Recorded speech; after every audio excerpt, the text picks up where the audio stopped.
Hello everyone छात्रों, आप सभी का स्वागत है आपके अपने यूट्यूब चैनल एस इंस्टीट्यूट में। आज क्लास 10वीं का विषय भूगोल का चैप्टर 1 का बेसिक से आज हम पढ़ाने जा रहे हैं। तो इस वीडियो को ज़्यादा से ज़्यादा शेयर करें और चैनल को सब्सक्राइब कर लें। तो आइए चैप्टर देखते हैं। यही चैप्टर 1 है भारत संसाधन एवं उपयोग। यही चैप्टर का नाम है भारत संसाधन एवं उपयोग। आप सभी जानते हैं कि संसाधन का महत्व कितना जीवन में महत्वपूर्ण है। आप जानते हैं कि संसाधन उपयोग में लाए जाने वाली वस्तुओं को ही कहते हैं। ठीक है, मतलब कहने का मतलब है कि आप जो भी उपयोग करते हैं वो सब संसाधन है। यहाँ लिखा गया कि आप अपने जीवन में अनेक वस्तुओं का उपयोग करते हैं। उपयोग में आने वाली सभी वस्तुएं संसाधन हैं। यहाँ जिमरमैन भी कहे हैं, इस वैज्ञानिक हैं जिमरमैन का कहना है कि संसाधन होते नहीं बल्कि संसाधन बनते हैं। ठीक है, तो आप इसका परिभाषा कर सकते हैं कि संसाधन कि मानव अपनी मूलभूत आवश्यकताओं को पूर्ति करने के लिए जिन वस्तुओं का उपयोग करता है उसे संसाधन कहते हैं। यहाँ संसाधनों का वर्गीकरण किया गया है। यहाँ लिखा गया कि संसाधनों के वर्गीकरण का निम्नलिखित आधार है। एक होता है उत्पत्ति के आधार पर संसाधन दो प्रकार के होते हैं, जैव संसाधन और अजैव संसाधन। दूसरा है उपयोगिता के आधार पर। उपयोगिता के आधार पर संसाधन दो प्रकार के होते हैं, नवीकरणीय और अनवीकरणीय। तीसरा पॉइंट है स्वामित्व के आधार पर। स्वामित्व के आधार पर संसाधन जो है तीन प्रकार के हैं। एक है सामुदायिक, यानी दूसरा व्यक्तिगत, सामुदायिक और राष्ट्रीय और अंतर्राष्ट्रीय। मतलब स्वामित्व के आधार पर संसाधन के कितने प्रकार होते हैं?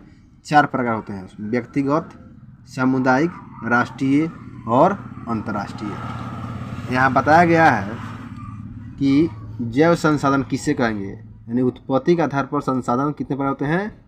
2 प्रकार होते हैं।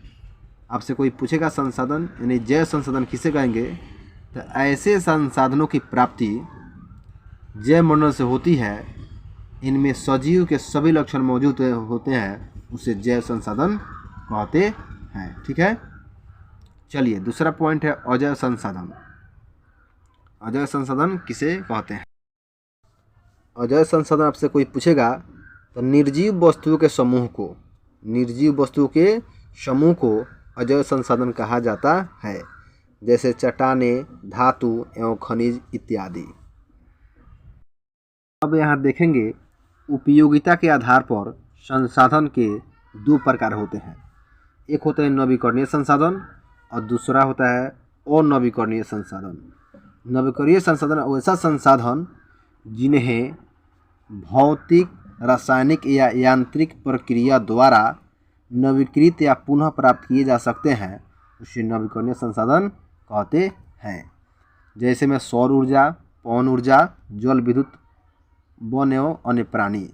ठीक है, अब आइए अनवीकरणीय संसाधन का परिभाषा देखते हैं। यानी ऐसे संसाधनों का विकास लंबी अवधि में जटिल प्रक्रियाओं द्वारा होता है।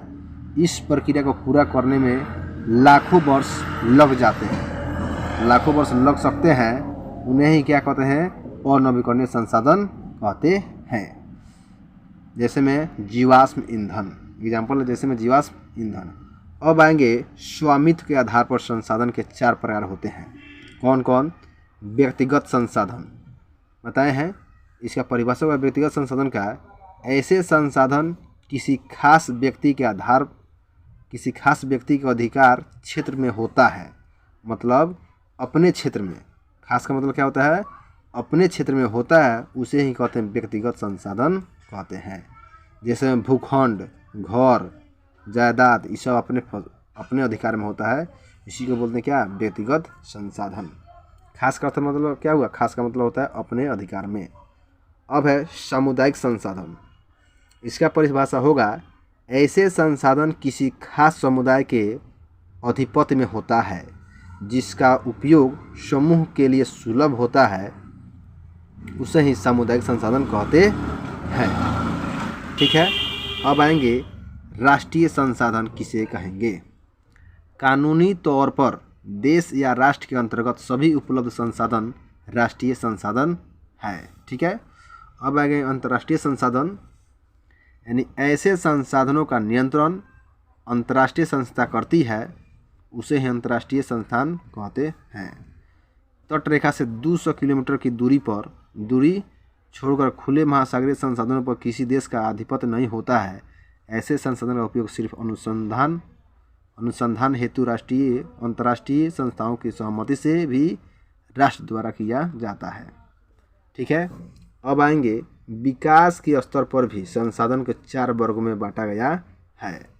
एक होता है संभावी संसाधन, तो इसका परिभाषा देख लेते हैं, यानी ऐसे संसाधन जो किसी क्षेत्र विशेष में मौजूद होते हैं जिसे उपयोग में लाए जाने की संभावना रहती है उसे ही संभावी संसाधन कहते हैं। नेक्स्ट है दूसरा पॉइंट विकसित संसाधन। इसका परिभाषा होगा ऐसे संसाधन जिनका सर्वेक्षणोपरांत उपयोग हेतु मात्रा एवं गुणवत्ता का निर्धारण हो चुका है उसे ही क्या कहेंगे, विकसित संसाधन कहेंगे। चलिए तीसरा पॉइंट है भंडार संसाधन। इसका परिभाषा होगा ऐसे संसाधन पर्यावरण में उपलब्ध होते हैं तथा मानवीय आवश्यकताओं की पूर्ति में सक्षम है, उपयोग हेतु इसे ही क्या कहेंगे, भंडार संसाधन कहेंगे। ठीक है, अब चौथा पॉइंट है संचित कोष संसाधन। वास्तव में ऐसे संसाधन भंडार संसाधन के ही अंश है जिससे उपलब्ध तकनीक के आधार पर प्रयोग में लाया जा सकता है उसे क्या कहेंगे, संचित कोष संसाधन। अब है यहाँ संसाधन का नियोजन। क्या है संसाधन का नियोजन? इसमें कहा कि संसाधनों का विवेकपूर्ण उपयोग ही संसाधन नियोजन के ही वर्तमान परिवेश में संसाधनों का विवेकपूर्ण उपयोग हमारे सामने चुनौती बनकर खड़ा है। ठीक है, इस कुछ पॉइंट है इसमें देख लें। भारत में संसाधन नियोजन। ठीक है, चलिए संसाधन नियोजन एक जटिल प्रक्रिया है। क्या है? संसाधन नियोजन एक जटिल प्रक्रिया है। इसके लिए आवश्यक क्रियाकलाप की आवश्यकता होती है।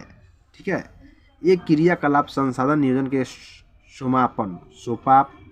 सोपान होते हैं। क्या होते हैं? सोपान होते हैं। इन सोपानों के सहारे किसी देश के उपलब्ध संसाधन का सदुपयोग कर उस देश की उन्नति का मार्ग प्रशस्त किया जा सकता है।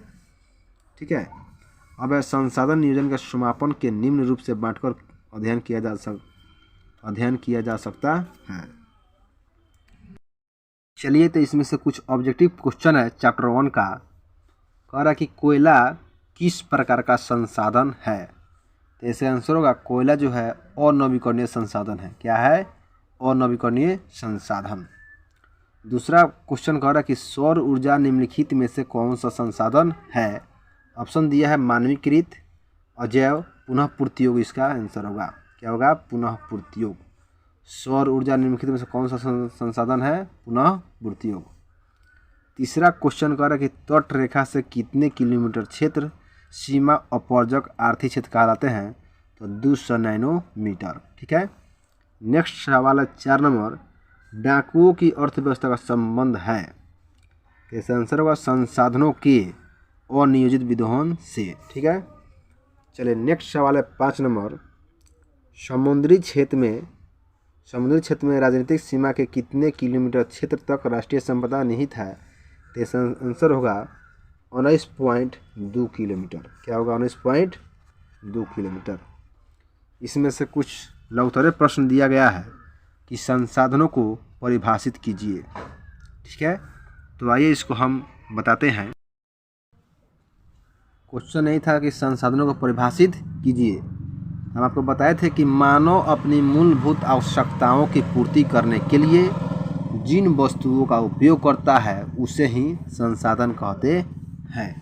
दूसरा क्वेश्चन कह रहा है कि संभावी एवं संचित कोष संसाधन में अंतर स्पष्ट करें। यही ना क्वेश्चन है। तो इसका आंसर होगा कि संभावी एवं संचित कोष, संभावी एवं संचित कोष संसाधन में निम्नलिखित अंतर है।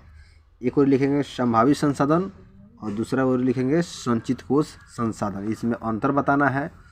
तो संभावी संसाधन यानी वैसा संसाधन जो किसी क्षेत्र विशेष में मौजूद होते हैं जिसे उपयोग में लाए जाने की संभावना रहती है, उसे ही संभावी संसाधन कहेंगे।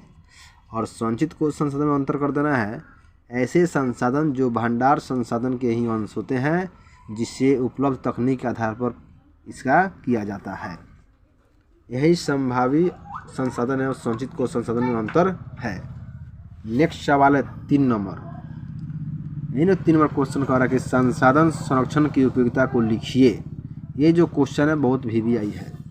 चलिए तो इसका आंसर होगा कि संसाधन संरक्षण की उपयोगिता को लिखिए। तो इसका आंसर होगा संसाधन संरक्षण की अहम भूमिका होती है, किंतु संसाधनों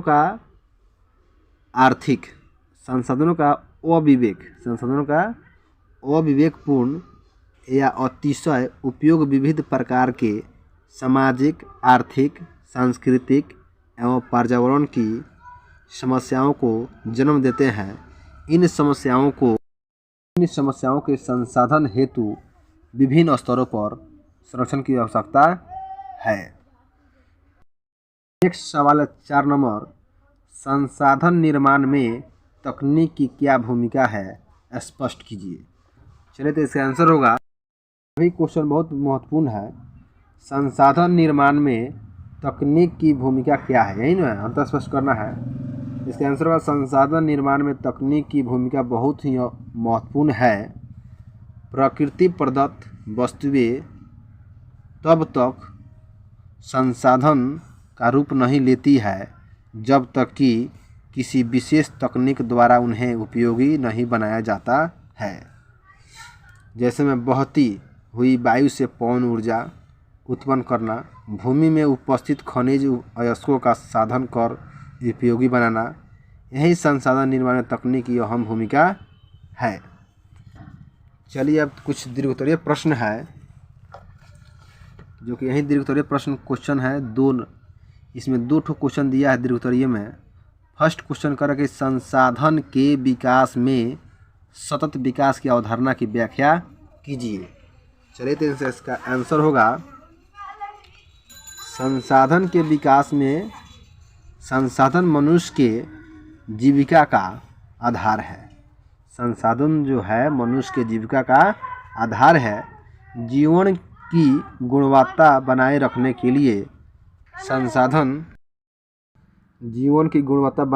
के लिए संसाधनों के सतत विकास की अवधारणा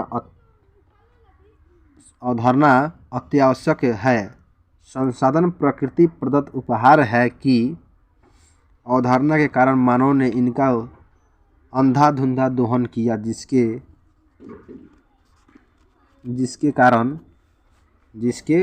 कारण पर्यावरणीय समस्याएं व्यक्ति के लालच लिप्सा ने संसाधनों का केंद्रीकरण खास लोगों के हाथों में आने से समाज 2 स्पष्ट भागों में बंट गया है। संपन्न लोगों द्वारा स्वार्थ के वशीभूत होकर संसाधनों का विवेकहीन दोहन किया गया, जिससे विश्व परिस्थिति में घोर संकट की स्थिति उत्पन्न हो गई। भूमंडलीय तापन, ओजोन क्षय, पर्यावरण प्रदूषण, मृदा क्षरण, भूमि विस्थापन, अम्लीय वर्षा, असमय ऋतु परिवर्तन है। चलिए तो नेक्स्ट सवाल है 2 नंबर। ये भी क्वेश्चन बहुत VVI है। स्वामित्व के आधार पर संसाधन के विविध स्वरूपों का वर्णन कीजिए। ये जो क्वेश्चन है ये भी VVI क्वेश्चन है। चलिए इसका आंसर होगा स्वामित्व के आधार पर संसाधन के 4 प्रकार होते हैं। एक होता है व्यक्तिगत संसाधन, ठीक है ना। तो इसका परिभाषा यानी वैसा संसाधन जो किसी खास व्यक्ति के अधिकार क्षेत्र में होता है तथा जिसके बदले में वे सरकार को लगान भी चुकाते हैं उसे व्यक्तिगत संसाधन कहते हैं, जैसे में बाग बगीचा तालाब कुआं इत्यादि। दूसरा पॉइंट है सामुदायिक संसाधन। क्या होता है सामुदायिक संसाधन? यानी वैसा संसाधन जो किसी खास समुदाय के आधिपत्य में होता है, जिसका उपयोग समूह के लिए सुलभ होता है, उसे ही सामुदायिक संसाधन कहते हैं, जैसे में चारण भूमि, शमशान, मस्जिद परिसर इत्यादि। तीसरा पॉइंट है राष्ट्रीय संसाधन।